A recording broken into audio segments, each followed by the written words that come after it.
सो अभी तक हमने देखा कि चैनोन एंड वी एक दूसरे को चैलेंज दे चुके हैं कि कौन सबसे पहले इन्वेस्टर ढूंढ कर लाएगा, जिसके बाद अब हमें दिखाया गया कि मिरिन वी के साथ एक जगह आई जहां इन्हें सबसे फेमस इन्वेस्टर यानी बिगनोई को ढूंढना है।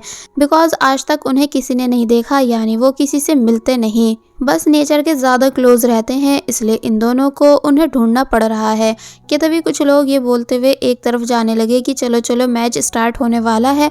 तो तब वी ने भी इन सभी को फॉलो किया, जहां हमें एक आदमी को चेस खेलते हुए दिखाया गया जिसके हाथ पर एक टैटू भी है। इसलिए वी को उस पर शक होने लगा कि कहीं यही तो बिग नोई नहीं। और फिर जब जैसे पता चलता है कि इस आदमी का नाम भी नोई है, इसलिए यहाँ वी कंफर्म हो जाता है कि यही वो इन्वेस्टर हैं।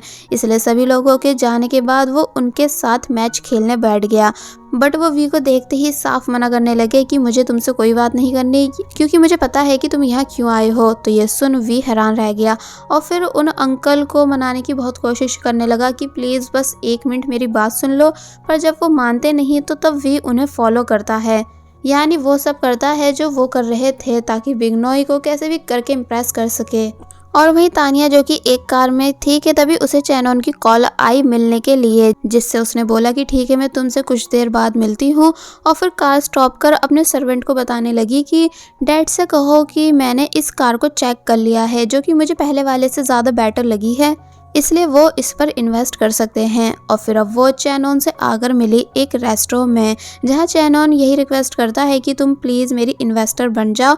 तो तब इस बात पर तानिया ने रिप्लाई दिया कि तुम्हें पता है ना कि मेरे पास बहुत सारे पैसे हैं जिसे मैं सही से खर्च तक नहीं कर पाती, इसलिए मुझे और पैसे कमाने की क्या ज़रूरत, यानी मैं पैसे कमाने के लिए मेहनत क्यों करूं। तो तब इस बात पर चैनोन समझाता है कि देखो ये एक गोल्डन चांस है वी के क्लोज जाने का, क्योंकि तुम उसे पसंद करती हो ना, इसलिए कंपनी में आने जाने के बहाने तुम रोज उससे मिल पाओगी। तो ये सुन तानिया सोचने लगी कि ये बोल तो सही रहा है, मगर फिर कहती है कि वैसे पहले तुम मुझे ये बताओ कि तुम्हारी असली साइड क्या है, यानी कभी तुम वी के अच्छे भाई होने की एक्टिंग करते हो तो कभी उससे आगे निकलने की कोशिश। तो तब चैनोन जवाब देता है कि मेरे लिए सिर्फ जीत इम्पॉर्टेंट है, जिसके लिए मैं कुछ भी कर सकता हूँ, क्योंकि मुझे अपनी खुद की कंपनी बनानी है। और वहीं दूसरी तरफ वी की बुरी हालत हो चुकी थी बिग नोई को मनाते मनाते, इसलिए वो थक कर बैठ गया। कि तभी वही अंकल यहाँ आए और बोले कि मैं तुम दोनों के साथ डील करने के लिए रेडी हूँ, क्योंकि मुझे तुम दोनों पसंद आ गए हो। तो ये सुन वो दोनों बहुत ही ज़्यादा खुश हुए। पर जब जैसे वो अंकल इंश्योरेंस के पेपर मांगने लगे, क्योंकि उन्हें अभी तक यही लग रहा था कि ये दोनों इंश्योरेंस वाले हैं, तो ये सुन वी शॉक रह गया। मिरिन समझाती है कि नहीं अंकल, हम वो नहीं है जो आप समझ रहे हो। तो तब वो कहते हैं कि अब ज़्यादा ड्रामा मत करो, मैं वैसे भी हर किसी को यस नहीं बोलता हूँ। तो ये सुन वी को कुछ डाउट हुआ, इसलिए उसने जब जैसी पूछा कि क्या आपका फुल नेम बिग नोई नहीं, मॉन्स्टर ऑफ इन्वेस्टमेंट, तो तब वो बोलते हैं कि नहीं तो, बल्कि नोई तो सिर्फ मेरा निक नेम है। तो ये सुन वी बेचारे का दिमाग घूम गया, क्योंकि वो अभी तक गलत पर्सन को बिग नोई समझकर इतनी मेहनत कर रहा था। इसलिए अब दिखाया जाता है कि वी कार में बैठा है, तो वहीं मेरे इन कॉल पर बिग नोई के बारे में पता लगवा रही थी। कि तभी वी को अपने ग्रैंडपा की बात याद आई कि उन्होंने कैसे वी को एक पार्टी में बिग नोई के बारे में बताया था कि ये सबसे बड़े इन्वेस्टर हैं, इसलिए इन फ्यूचर ऑलवेज इनके साथ रिलेशन अच्छे रखना। पर अब क्योंकि वी फेस ब्लाइंडनेस की वजह से उन्हें देख नहीं पाया था, इसलिए बोलता है कि मुझे कुछ भी नहीं दिख रहा है, और फिर तभी वहां से चला गया। इसलिए इन बातों को अब प्रेजेंट में याद कर वो परेशान है कि अगर मुझे फेस ब्लाइंडनेस नहीं होती तो कभी इतनी प्रॉब्लम फेस नहीं करनी पड़ती। और वहीं दूसरी तरफ तानिया वीडियो कॉल पर चैनोन से बात करने आई, जो कि वॉशरूम में था, इसलिए तानिया के सामने ही अपनी शर्ट उतारने लगा। तानिया चिल्लाकर बोली कि क्या तुम्हें दिख नहीं रहा मैं भी यही हूँ जो तुम ऐसा कर रहे हो। तो तब वो बोलता है कि मुझे पता है कि तुम मुझे लेकर कुछ फील नहीं करती हो, इसलिए मेरे शर्टलेस होने से भी तुम्हें कोई फर्क नहीं पड़ने वाला। तानिया कहती है कि चलो छोड़ो ये बात, मैंने तुम्हें इसलिए वीडियो कॉल की है क्योंकि मैं काफ़ी सोचने के बाद तुम्हारे साथ डील करने के लिए रेडी हूँ, इसलिए अब इससे पहले कि मेरा माइंड चेंज हो तो तुम सभी पेपर सिग्नेचर के लिए ले आना। तो तब चैनोन बोलता है कि ओके मिस, जैसा आप कहो, और फिर तभी उसने कॉल कट कर दी। दूसरी तरफ हमें चैनोन की मदर दिखाई गई, जो कि किसी से कहकर वी की मदर के बारे में पता लगवा रही हैं।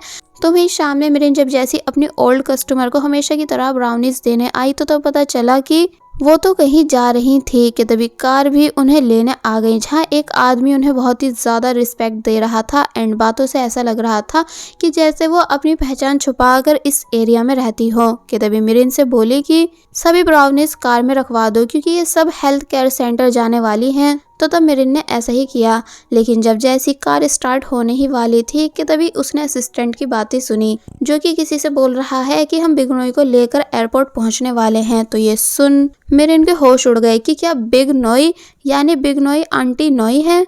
और फिर तभी दिखाया गया कि वी के ग्रैंडपा बिग नोई एक फीमेल को बता रहे थे, बट वी बिग नोई एक मैन को समझ गया था। वेल मिरिन ने भागकर जैसे तैसे कार को रुकवाया एंड देन वी के बारे में बताना शुरू किया कि मेरे बॉस आपको ढूंढ रहे हैं क्योंकि उन्हें एक इन्वेस्टर की ज़रूरत है। तो ये सुनते ही वो कार को स्टार्ट करने को कहने लगी क्योंकि उनके अकॉर्डिंग मिरिन उनका टाइम वेस्ट कर रही है।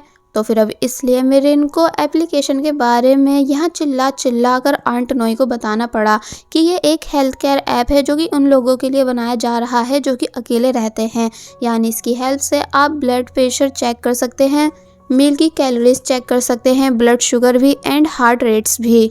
तो ये सुन कार रुक गई एंड देन आंट नोई बोली कि चलो तो फिर ठीक है, मैं 2 दिन बाद तुम्हारे बॉस से मिलकर इस ऐप के बारे में बात करने के लिए तैयार हूँ, लेकिन सिर्फ 15 मिनट्स के लिए।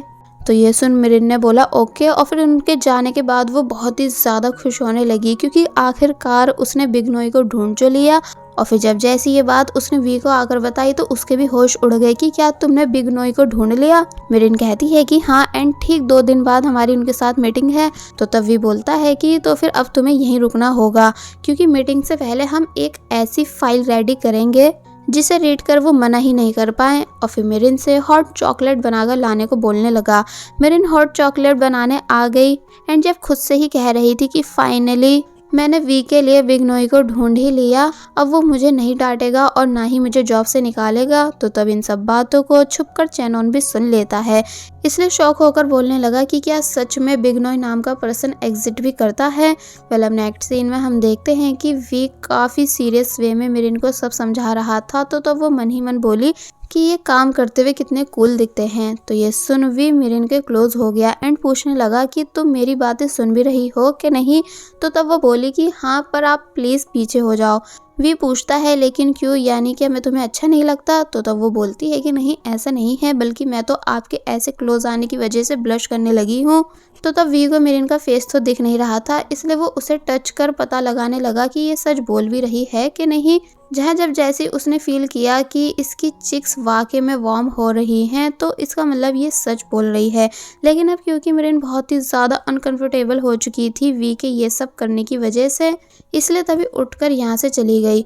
और वहीं दूसरी तरफ चैनोन ने अपनी मदर को भी बिग नोई के बारे में बताया कि वी उन्हें ढूंढ रहा है फॉर इन्वेस्टमेंट। तो तब वो हंसकर बोली कि वो ऑलवेज अनप्रोफेशनल ही रहेगा, यानी वी उस इंसान को ढूंढ रहा है जो इस दुनिया में एग्जिट ही नहीं करता। तो तब चैनोन कहने लगा लेकिन अगर सच में बिग नोई पर्सन हुआ तो मैं वी से चैलेंज हार भी सकता हूँ, क्योंकि एक बार ग्रैंडपा भी बिग नोई का जिक्र कर चुके हैं कि वो बहुत ही बड़ा इन्वेस्टर है। तो तब मदर कहती हैं कि नहीं नहीं ग्रैंडपा मजाक कर रहे होंगे, क्योंकि अगर ऐसा कोई पर्सन होता तो उसकी रिसेंट इन्वेस्टमेंट की न्यूज़ सभी को पता चलती। तो ये सुन चैनोन अपनी मॉम की बातों पर बिलीव करने लगा कि हाँ सच में बिग नोई नाम का कोई इन्वेस्टर नहीं, सिर्फ तानिया की फैमिली ही सबसे बड़ी इन्वेस्टर है। फिल्म नेक्स्ट सीन में दिखाया गया कि मिरिन काम करते करते सो गई। तो तब उसे देखते हुए भी बोला कि काश मैं तुम्हारे फेस की स्माइल को देख पाता, और फिर तभी यहाँ से चला जाता है। तो तब मिरिन को वी की इस बात का मतलब समझ नहीं आया, क्योंकि मिरिन को अभी तक वी की फेस ब्लाइंडनेस के बारे में पता नहीं है। वेल फाइनली वो दिन आया जब मिरिन एंड वी को मिस नोई से मिलना है, इसलिए जब वो वी का वेट कर ही रही थी कि तभी चैनोन आया एंड मिरिन से बातें पूछने की कोशिश करने लगा, जो कि मिरिन बता ही नहीं रही थी। इसलिए उसने एक ट्रिक खेली, यानी बोला कि तुम वी का वेट कर रही हो है ना, पर वो तो अभी तक घर से निकला ही नहीं बल्कि सो रहा है। तो ये सुन मिरिन शॉक रह गई, यानी मिस्टर वी ऐसा कैसे कर सकते हैं, जबकि उन्हें पता है ना कि आज कितना इम्पोर्टेंट दिन है, यानी हमें मिस नोई से मिलना है।